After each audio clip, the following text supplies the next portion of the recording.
What up, Wizards? It's Dev, SBMTG, we like it of Magic, and today, as usual, there are way too many Strixhaven previews for me to be dillying or dallying with your time, because I respect your time. If this video is going to be a manageable length, then we probably need to go ahead and get to it. Today was Witherbloom Day, and I've been excited for that one, but as usual, Wizards decided to release a bunch of cards on Witherbloom Day that aren't Witherbloom, so let's run over those real quick. Some of them are just draft commons, and we'll start off with those, but there are some cards in this batch that I think are really, really good and worth talking about. But let's look at Zephyr Boots, Excavated Wall, and Shadewing Laureate. The coolest thing about Laureate is the cape. I guess it's a cape or wings that she has. It's just really, really awesome looking. Gives me Hollow Knight vibes. I like everything about it. It's 3 mana, a white, a black, and a white-black hybrid for a 2/2 flying human warlock. And whenever another creature you control with flying dies, put a +1/+1 counter on target creature you control. So a lot has to go right to get real value out of this. You have to have another flyer. It kind of sucks. I wish that it was, if it died, it would put a +1/+1 counter on a thing, but no, another creature with flying has to die. And then you can put counters on stuff. So you have to have a board with a flyer or two besides this, and then, another creature to put the counter on when one of the flyers dies. But, in limited, it shouldn't be too hard to cultivate a board like that. And if all else fails, this is 3 mana for a 2/2 flyer, and that is always a decent rate in limited. So, I don't hate it. But we'll move on to Excavated Wall. Just 1 mana for a 0/4 artifact creature. It's a wall. It's got Defender. You can pay 1 and tap it to mill a card. Isn't that interesting? Just 1 mana. Any deck can play it. It blocks for a few turns. At the end of your opponent's turn, you mill. So decks that want that might actually like this as a 1-drop, especially if we see self-milled decks that play it out of the graveyard that specifically want to play cheap artifacts. This slots directly in, so we're going to be on the lookout for that, because I actually think this card is interesting. I probably shouldn't. It's probably not that good, but I still kind of do like it, all things considered. Scry and then Excavate a card. I don't know. It could work. This could work out, but still. Zephyr Boots is just 1 mana as well for an equipment. An equipped creature has flying. You can equip it for 2 mana. Whenever a equipped creature deals combat damage to a player, draw a card, then discard a card. So I've been seeing a lot of rummage abilities in this set. Discard, then draw, right? Like learn is a discard, then draw. This is draw, then discard. Just looting is always better than rummaging. In any case, I think this is kind of cool again in limited. This gives the creature flying, gives you, lets you get deeper into your deck, find your bomb faster and all that. So maybe in an aggressive deck you play a copy of this, but outside of that, probably not too much play. Also outside of the Witherbloom school today, we saw Reject. This is 2 mana. I don't know why I said it that way. It's Reject. 2 mana, 1 and a blue for an instant. Counter target creature or planeswalker. Spell unless its controller pays 3. If that spell is countered this way, exile it instead of putting it to its owner's graveyard. So it's like an anti-cognition. But for creatures, like an essence scatter anti-cognition mixed together with a little mystical dispute thrown in. I don't know. It's kind of nice. It's kind of nice. I honestly kind of like Essence Scatter more than this in the current format, because there's a lot of decks like Yorion, for instance, where you still want to counter the Yorion, but by the time they play the Yorion, a lot of times they have 8 mana to get past Reject. So, I'm not really sure. I think that it's kind of a cool card, and exile removal is very important, so this could end up seeing some play, and I like the way it's designed, but in a lot of ways, I just like Essence Scatter more for grindy matchups, and Standard's kind of grindy at the moment. Exile removal is always really, really good, though, and it's important to remember that. So this card does look pretty slick, and I'm not going to take that away from it, but I am going to move on to Spell Backpack. This thing actually looks really slick. This is 2 mana for an artifact that is Magecraft. Whenever you cast or copy an instant or sorcery spell, put a counter on Spell Backpack. You can tap it and remove a book counter from it to add a colorless mana, and you can pay 3 and tap it and remove 3 counters from it to draw a card. I actually think this is kind of quite good in some ways. I'm not really sure how much play this ultimately sees, but this is kind of a 2 mana rock, and I like that Wizards is getting bolder with printing 2 mana rocks into Standard, but they're really, really down powered. We just saw Kolvori. The other side of that is a rock that's extremely down powered, or powered down, whatever you want to say. This is a 2 mana rock any deck can play, but it's extremely powered down again. You're not going to tap at the turn it comes into play for mana. You have to pay mana to actually get it to tap. All right, so I don't hate this at all, though. I think 2 mana to eventually tap and draw a card for a mana cost, but also just, tapping for ramp in certain decks is going to be really, really good. So I want to really, really like this card, although I'm a little bit hesitant. But I will say that any 2 mana rock that taps for mana and eventually draws a card is probably at least somewhat playable. So I do like this card. Now we're getting into the best of the non-Witherbloom stuff of the day, so let's take a look at Retriever Phoenix. This is 4 mana, 3 and a red for a 2/2 Phoenix with flying and haste. When it ETBs, if you cast it, learn.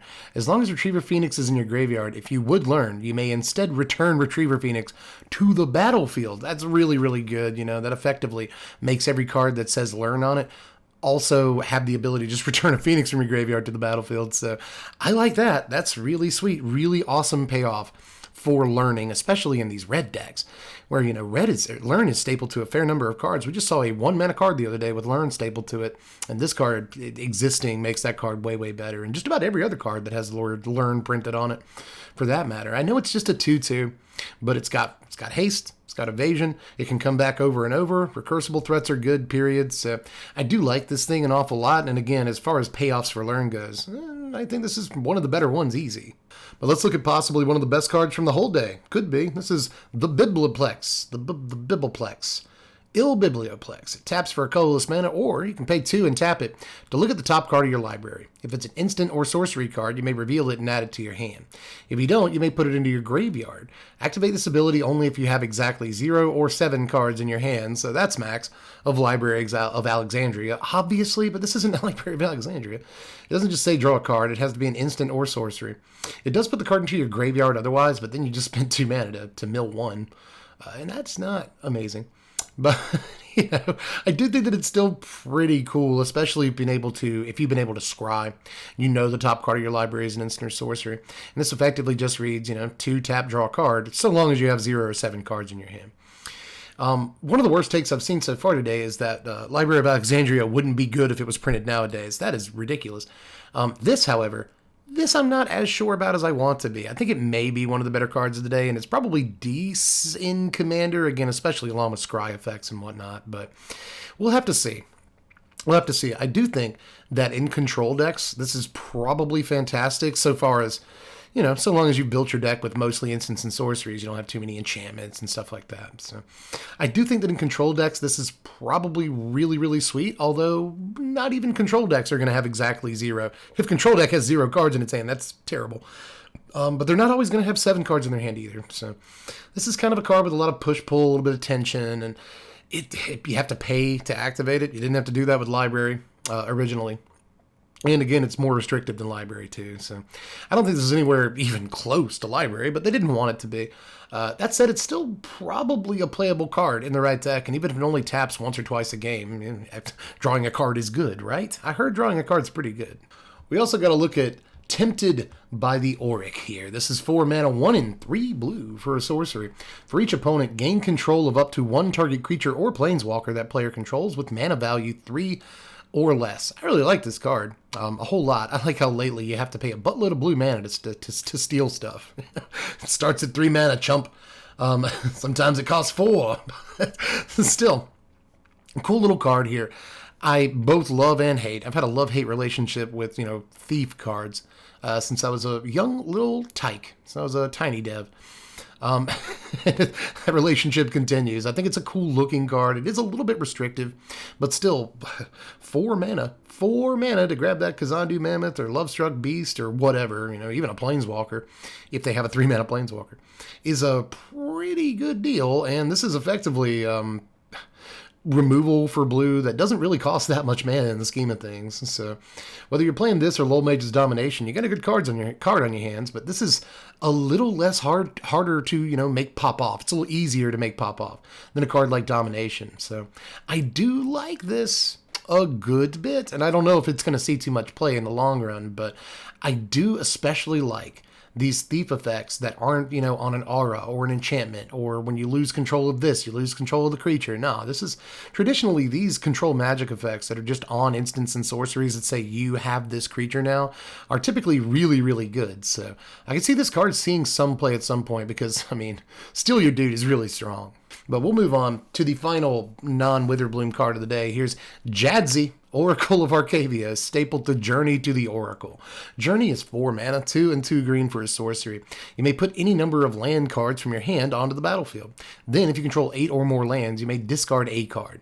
If you do, return Journey to the Oracle to its owner's hand. Look at that. But, turns out, that's when you cast Jadzi. Jadzi, Oracle of Arcavios, some funny words there, is 8 mana, 6 and 2 blue for a 5/5 legendary human wizard. You discard a card and you return Oracle of Arcavios to its owner's hand. You see what we're doing? Magecraft. Whenever you cast or copy an instant or sorcery spell, reveal the top card of your library. If it's a non-land card, you may cast it by paying 1 rather than paying its mana cost. If it's a land card, put it onto the battlefield. Not even tapped, kid. You just have yourself a land. That's totally fine. Don't even pay mana for it. Just whenever you cast or copy an instant or sorcery spell, that top card of your library is a land. You just have it. You can pay. You can use it to pay for stuff too. It's totally fine. And if it's a non-land card, you know what? Just one. It's just fine. Just 1 mana to cast that thing. It's totally cool.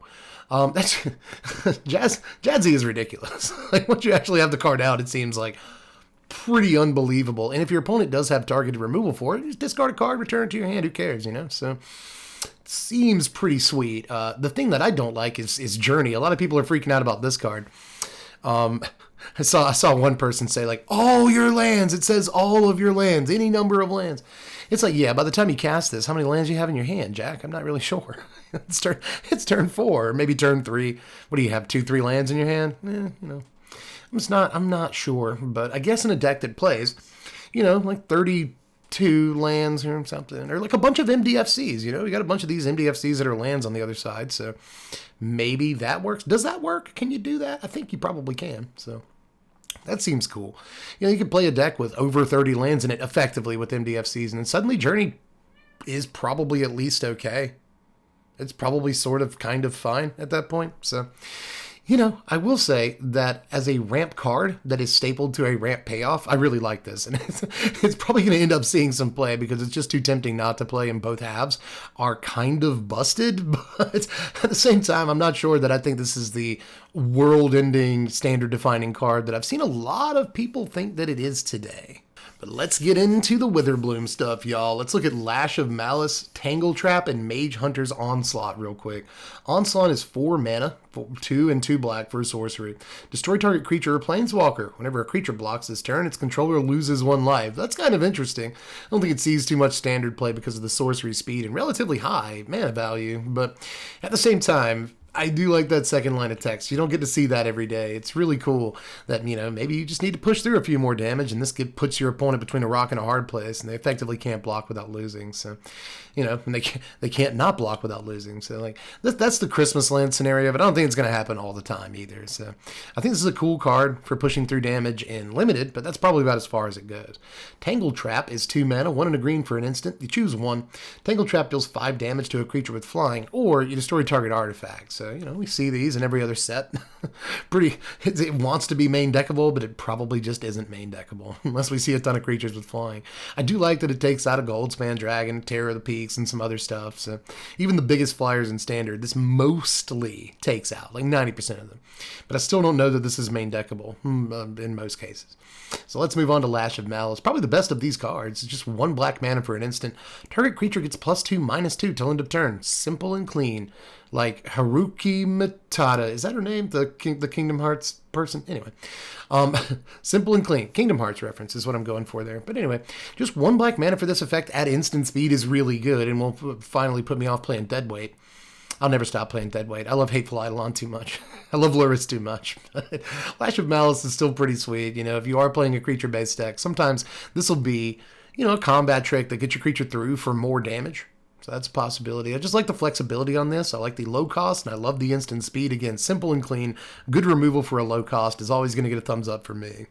So let's check out Infuse with Vitality, Unwilling Ingredient, and Professor's Warning. Now, Infuse, interesting card. This is a green and a black for an instant. Until end of turn, target creature gains Death Touch, and when this creature dies, return it to the battlefield tapped under its owner's control. You gain 2 life. So there's a lot on this card for instant speed, right? You get one of these, you know, black-based save a creature from death effects that are always pretty sweet, honestly. Gaining 2 life is a nice little staple on there. It's not bad. And Death Touch means that it's going to kill whatever's blocking it or whatever it's blocking. So there's a lot on this one card for 2 mana. And I'm not saying it sees too much standard play, but as a common, this is a really sweet limited combat trick that also lets you repeat enter the battlefield triggers, right? In standard, I guess it does give you a 5/5 demon from Archfiend's Vessel, and you also kill whatever Archfiend's Vessel was blocking. So, I don't know. There's a lot of cool things about this card, and I'm not really sure that it breaks through to standard play, but I do like it in limited. Unwilling Ingredients, just a black mana for a 1/1 menace, and you can pay 2 and a black and exile it from your graveyard to draw a card and lose a life. That's actually not too bad, right? Again, I don't really think that this transcends the barrier to standard play or anything, but, you know, 1 mana, 1/1 with keyword ability that eventually draws a card. It's really not terrible even in a constructed environment if you're mostly playing a deck full of black 1-drops. But still, I don't think that it does much in constructed. But if you're going to play a 1-drop in limited, this one actually isn't bad. If you can put +1/+1 counters on it, again, there's a lot of ways to do that. The menace will become relevant at some point in the game. And if it does die just to a chump block, then at least you trade it in for a card. That's not bad.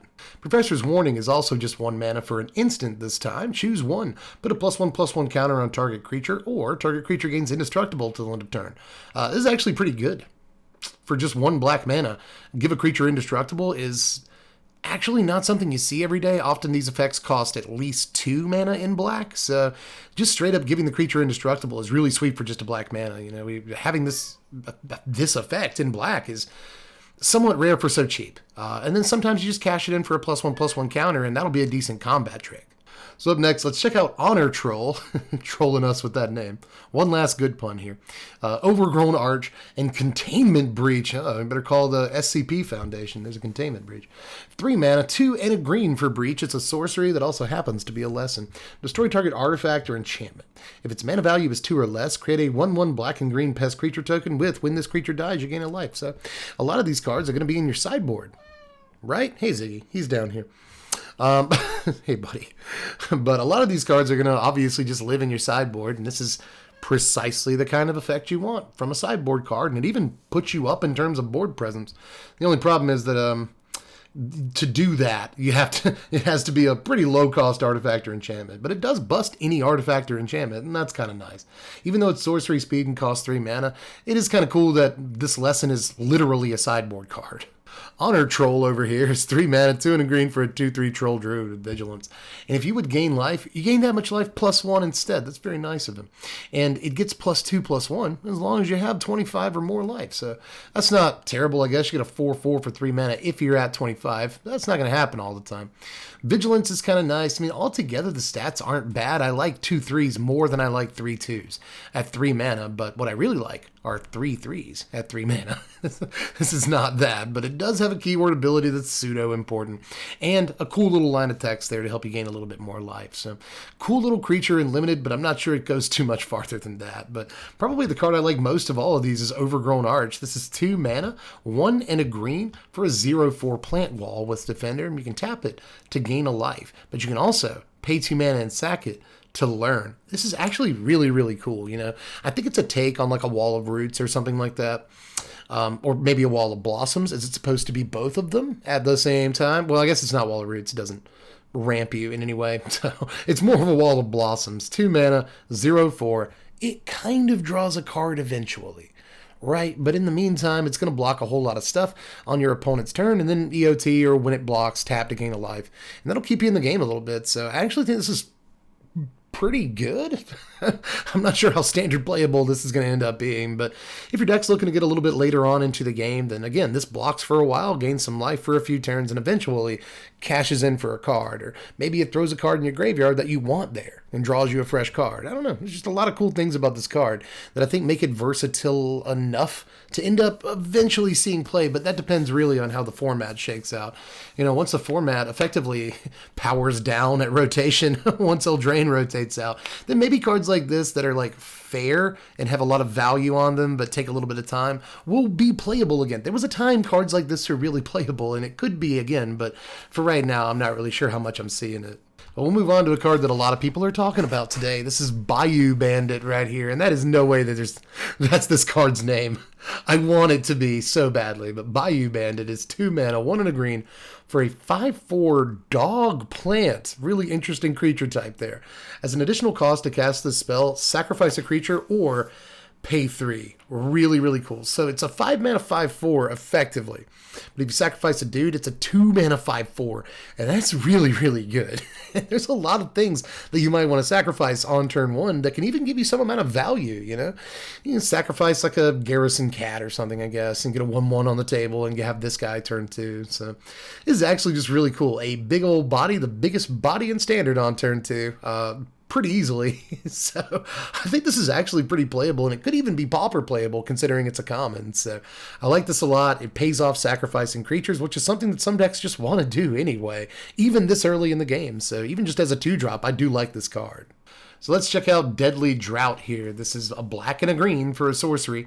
Each player sacrifices a creature or planeswalker. If you sacrifice a permanent this way, you may return another permanent card from your graveyard to your hand. So the way that this is apparently worded, you cannot return the thing that you sacrifice to your hand, which could be potentially very powerful, but we won't talk about that because you can't do it. It's still, sometimes you won't be sacrificing a thing, right? I mean, this is just 2 mana to make them sacrifice a creature, which could be good against certain decks. But in any case, you know, even especially if you're on the play, you know, or even if you're on the draw, you know, make them sack their 2-drop if they didn't have a 1-drop. There's definitely ways this card is good, especially in the early game. I don't think it's a great late rip, but if you do rip it late, then you can sacrifice a small guy and get a big old dude back from your graveyard, put it in your hand. So there's a lot of cool things about this card, you know, especially in the late game. You'll probably have the mana left over to cast whatever you get back from your yard. So I do think this is a pretty cool card that, especially depending on what you get back from the graveyard, could be really, really good. We'll move on to Demigoth Titan. This is 4 mana,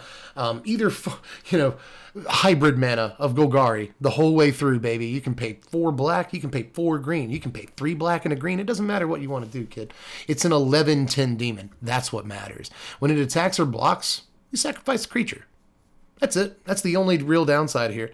And I know that sounds like a pretty big downside, but again, it's really not hard to turn that frown upside down and make it into a thing. So, you know, whether you have a creature or enchantment that lets you put the creature back onto the battlefield somehow, or you just have reanimation in your deck, or you have Bastion of Remembrance to get pings, maybe you're sacrificing Serrated Scorpions. I mean, there's a million ways to make a card like this work. And, you know, I wish that it had trample. Honestly, if it had trample, that'd be a little too strong, I think. Even though it would still have to wait a turn to attack. Would that be too strong?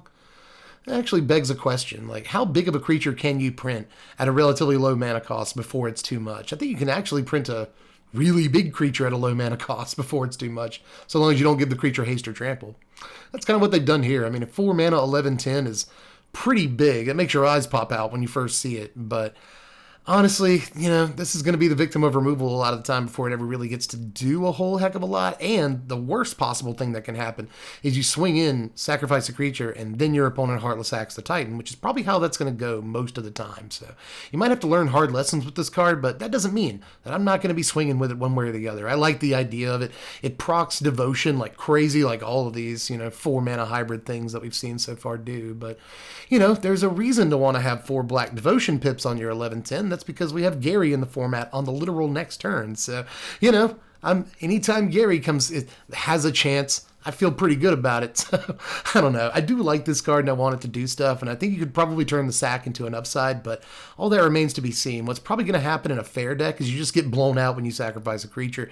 They kill your guy in response. So we'll see how things work out here, but I do like this card. Let's take a quick look at Cram Study right here. This is 1 and then a black-green hybrid for a sorcery. You gain 4 life and learn. So that's actually really simple, and a lot of people are talking about this card today because it looks unassuming at first glance, but it's kind of like a Revitalize, I guess, at sorcery speed. It gains you more life than Revitalize, though, and it gets you a specific card from your sideboard, which could be better than drawing a card, depending on the situation. It goes pretty well in, like, veto decks and stuff like that, too, right? You know, we've seen decks play cards like this. Gain life, draw a card so you can get, deeper into the game. This effectively buys you a turn a lot of the time and also gets you a card deeper into your deck or a specific card from your sideboard. So I do like this in terms of just extending the game, but there are other decks that can use this life gain in various ways. So I think this is a cool card that could fit into multiple decks, actually. Well, let's keep going here. Let's take a look at Brackish Trudge and Tin the Pest here. These are both kind of cool cards. Brackish Trudge is 3 mana, 2 and a black for a 4/2 fungus beast that ETB's tapped. And you can pay 1 and a black to return it from your graveyard to your hand.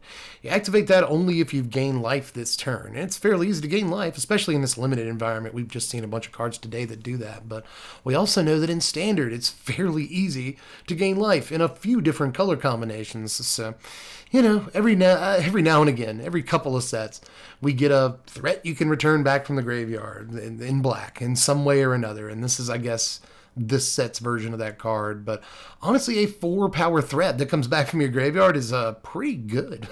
I don't know how standard playable this actually ends up being or anything, but a 4-power threat that can come back from the graveyard every now and again seems pretty good. It can come back from the graveyard off of a land drop if you hit a Radiant Fountain or something. So, I don't know. Don't count it out, is all I'm saying. 4 power is a lot, but we'll move on to Tin the Pest here. This is a black and a green for an instant. I like that. As an additional cost to cast it, you sacrifice a creature.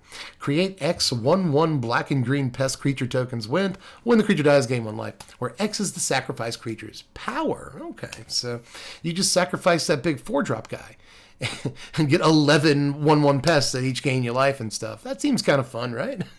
That could work, and you can do it as an instant. So here's the idea. When you swing in and sacrifice a creature and your opponent points a Heartless Act at your big 11-10 guy, then at instant speed you play Tin the Pest, and you're like, okay, deal with 11 guys. Right? So I want that interaction to happen somewhere, some way. But either way, I do like that this is instant speed because you can save a dude from removal and bust it into a million little pieces that then gain you a bunch of life and stuff. Just a cool card that I'm not really sure how much play it ultimately ends up seeing, but there are going to be some decks that want to go really, really wide. And all they have to do is make a relatively big creature, bust it and go wide at the end of your opponent's turn, and suddenly you can probably do some really cool stuff with that board state, especially if you have some Anthem effects. I mean, this could work out, is all I'm saying. We'll break this card. Well, up next, let's take a look at Plum the Forbidden. I think there's more to this card than meets the eye. This is just 1 and a black for an instant. As an additional cost to cast this spell, you may sacrifice 1 or more creatures. When you do, copy this spell for each creature sacrificed this way. You draw a card, and you lose 1 life. This is really, really interesting in a lot of ways. It's instant speed, so you can use this in response to a removal spell to cash in a creature, draw a card, and lose a life, right? Sacrifice the creature that's having the removal spell pointed at it. You can also beat a sweeper like this, just pay 2 mana for it, sacrifice 3 or 4 guys, whatever you have out, draw 4, lose 4, which is fine against control. This also kind of helps you beat Extinction Event in a deck that looks to, do graveyard synergies and whatnot. Because if your opponent casts Extinction Event, sacrifice all my guys to go to the graveyard, don't have to worry about them getting exiled. So that's really, really cool. I just think at instant speed, this actually is really, really flexible and is not only a way to save creatures from targeted removal, but also sweepers. Even though you're not saving them, you're at least cashing them in for something, and against control, those cards are going to matter an awful lot. So I like this. I also like the idea behind, again, I'll bring up Bastion of Remembrance again. This is kind of a mass sacrifice spell for Bastion of Remembrance. You sacrifice 2 or 3 guys, maybe a couple of them are serrated scorpions. At the end of the day, you're doing a lot of damage, you're gaining some life, and you're drawing a bunch of cards. So I like Plum, and I think that it has a ton of different uses in this format. But up next, y'all, let's look at Mortality Spear here. Mortality Spear is 4 mana, 2, a black and a green for an instant. That costs 2 less to cast if you gain life this turn. Destroy target non-land permanent at instant speed, I mean, this is the first chapter on Binding the Old Gods. And the second chapter on Binding is really good. Go grab a forest from your deck, throw it into play, tapped, all that. That is a fantastic chapter on that saga. However, you can't play it at instant speed. So even at 4 mana, I think this actually is not terrible. This really isn't a bad instant for 4 mana. Just destroy target non-land permanent. Anything? That actually seems really, really good to me at instant speed. And if you can cast it for 2 mana, it's a bonkers card. 2 mana, destroy target non-land permanent at instant speed is some of the best removal literally available in the history of the game. So if you have a way of gaining life, it's unbelievable. But even at 4 mana, I think this card is fair. So I really, really like this.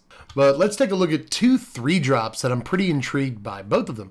Callous Bloodmage and Sedgemoor Witch. Sedgemoor Witch is 3 mana, 2 and a black for a 3/2 human warlock. Not a witch, but a warlock.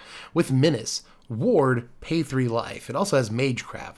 Whenever you cast or copy an instant or sorcery spell, create a 1/1 black and green pest creature token. When the creature dies, you gain a life. So this is about as close as we're going to get to Young Pyromancer.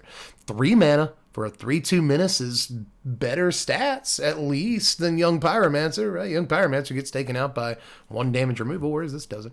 This can still get bodied by a stomp in standard, though, so I don't love that about it, but a 3/2 Menace is at least a solid body.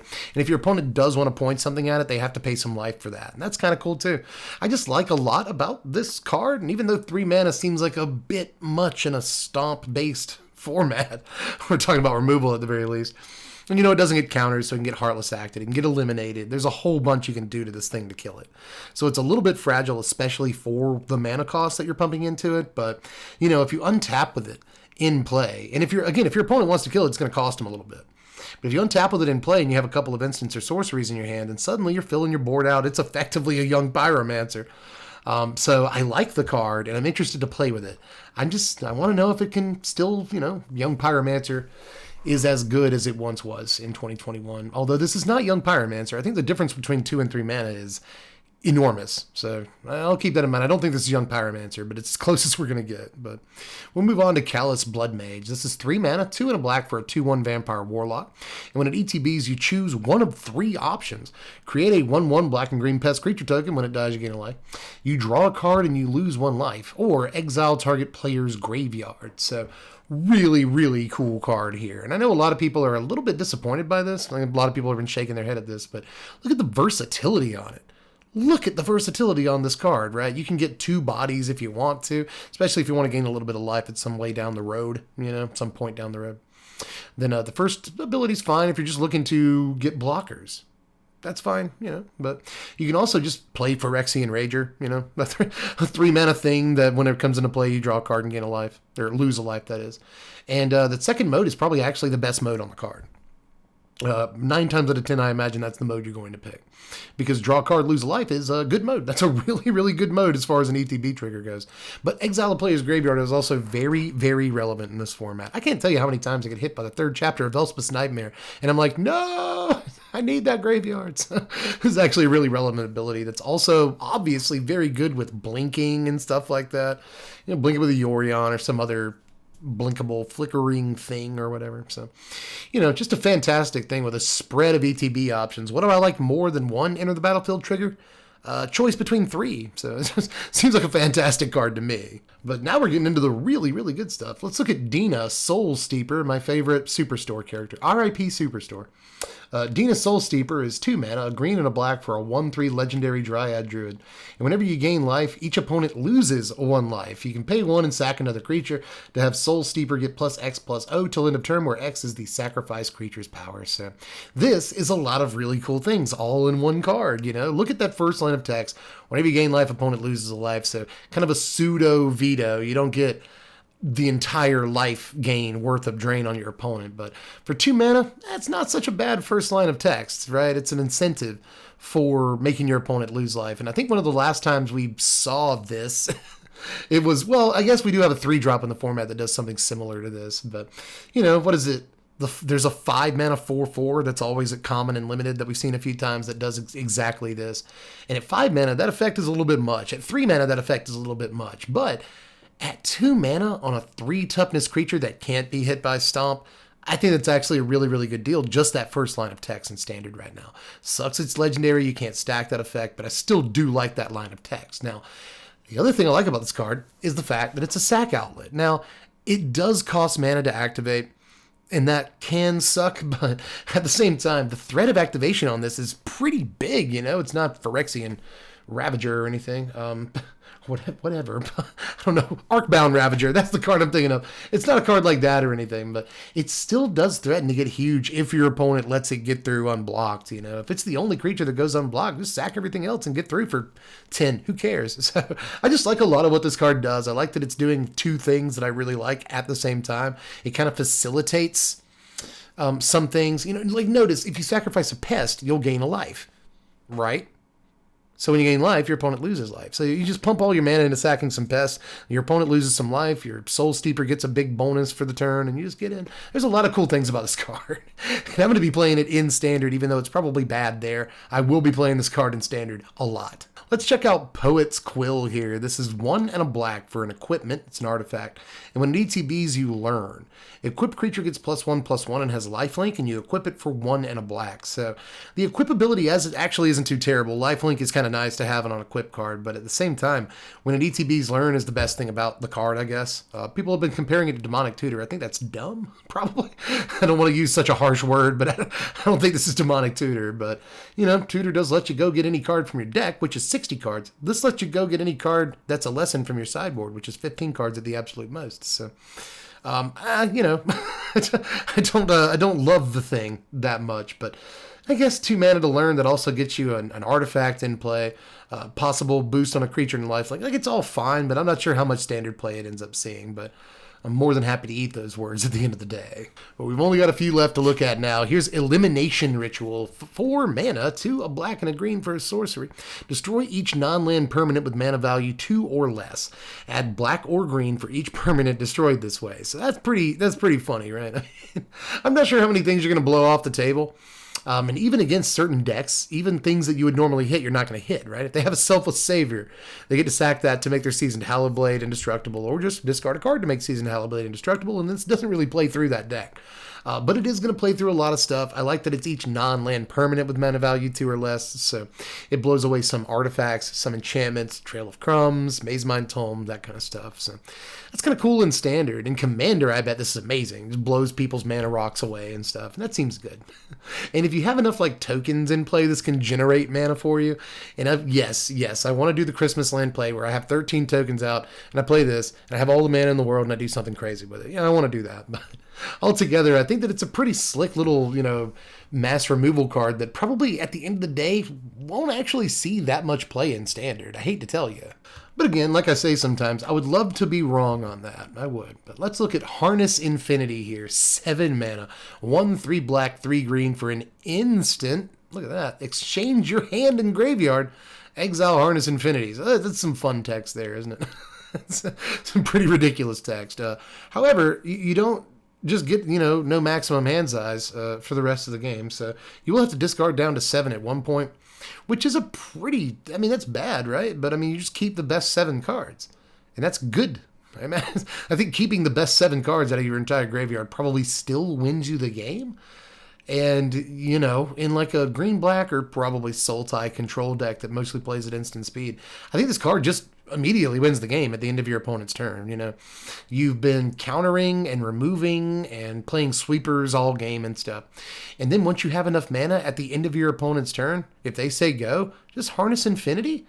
Especially if you don't have that many cards in your hand. Harness Infinity and you get all your extinction events and counter spells and removal back. I just quit. How do you play through that at that point? So I think Harness is actually really good in the right kind of deck. And it reminds me of some cards that have made these grindy green-black decks somewhat playable in the last, 5 or 6 years before, but always at the fringe of playability too, like Seasons Past and whatnot. Always on the fringes, but still playable. And a card like this does look really powerful. I think the instant speed is probably the secret to it if it does see any play, but I imagine, there are a lot of busted, stupid mythics in this set that probably won't see a whole lot of play, but I don't think this is one of them.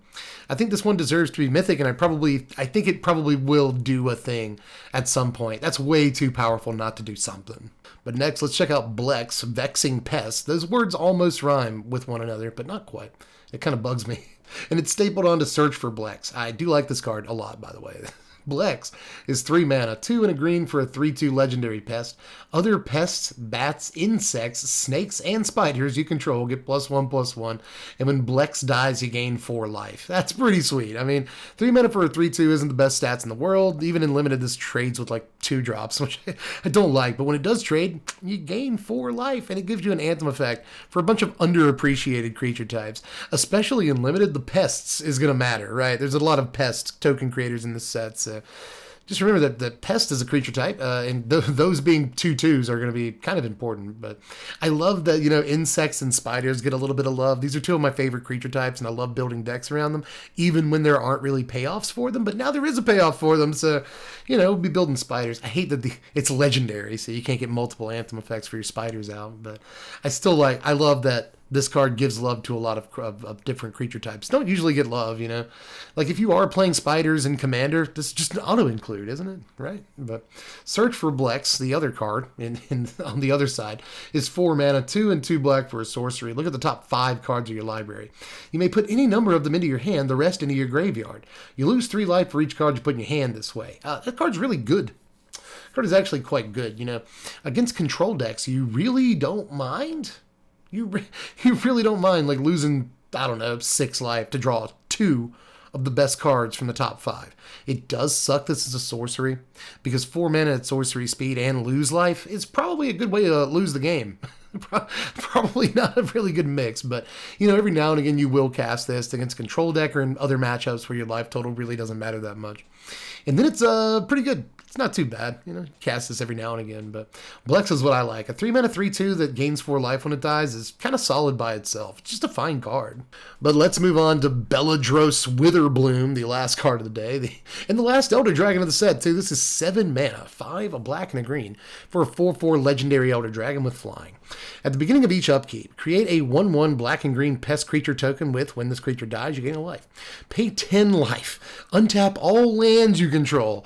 Activate this ability only once each turn. How could it possibly go wrong? 10 life seems like a lot of life, but there are going to be decks that can do it and not really care, and untapping all your lands is great. I don't know why Wizards wants to have a card in every other set now that does something like this or provides this ridiculous mana value. We got Yorn last set, it didn't really do anything, but Wilderness Reclamation obviously did. And obviously you can do this on your opponent's turn. It doesn't say you can only do it as a sorcery. So if you wanted to, you could untap all your lands on your opponent's turn. Just do stuff on your turn and then untap them for your opponent's turn. Just 10 life sounds like a lot, but I'm telling you, some decks are not going to mind wanting to do this. Plus, you get a 1/1 pest every turn. It's a verdant force ability. You get it on every upkeep. Not just your upkeep, but every single upkeep, which is really, really sweet too, I hate that this is 7 mana for a 4/4. The stats are anemic in terms of the mana cost here. It's not a great rate, but within a couple of turns, you'll have a small army of dudes, right? If enough of them die, you might have a few spare life laying around, or if you built your deck correctly, you have a bunch of spare life laying around.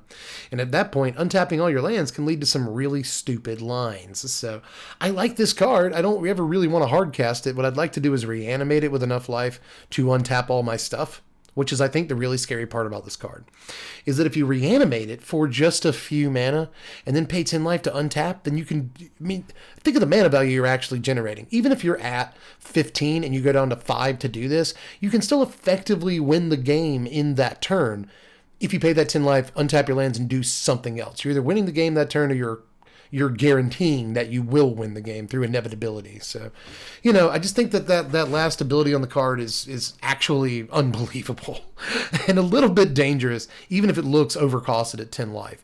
I'd rather it cost 10 mana than 10 life. Although I guess if it costs 10 mana, then you could infinitely do it once you got to 11 mana. So you don't necessarily want that, but still 10 life, not actually that steep looking to me in the scheme of things. It really isn't, guys. I just like this card a lot, and even though it may not see a whole lot of standard play, it might, because this card it does a very broken thing. Traditionally, untapping all your lands is extremely broken. But that is all, finally. That is all of the Witherbloom and beyond cards from today. We do have one more day of Strixhaven spoilers for you, but after that, top 25 cards in the set, top 10 sleepers, deck techs, all that stuff. Got a lot of work on my plate, so make sure that you're subscribed to the channel, hit the bell for the notifications, and like this video if you enjoyed it. You can also share it around if you want to various social media platforms. That helps my numbers out a lot, and I need numbers, kids, so, if you want to do that, you can. If not, that's fine too. You can also check out the Twitch VOD for the Quandrix spoilers if you haven't seen those yet, twitch.tv/SBMTGdev, or link in the description. You can go check out Quandrix Day on Twitch. We had a lot of fun streaming those spoilers. Aside from that, if you want to support the channel and help make the deck techs better and the content better, in general, then you can hit the link in the description or go to patreon.com/SBMTG. All you got to do is $1 a month, $1 a month, and you can vote on what decks we do all through Strixhaven Standard. It's not a bad deal in my opinion, but I think I'm worth it. In any case, that's all I've got for this one. Join me on stream in just a couple of days. Saturday, which is probably the day that you're watching this. Saturday night, I hope to get on stream. I have a funeral to go to earlier that day, so it may not happen. But Saturday night, I hope to get on stream and talk about all these Strixhaven cards and what decks we all hope to build and have a nice, fun, chill time with my stream peeps. So if you want to be part of that, then follow on Twitch at SBMTG Dev. Aside from that, I think I'm done for this one. So just let me know how you felt about all these down there in the comments section, and I will catch you cats later. I'm Dev from the place. Thanks for watching, Wizards. Spread love and be kind.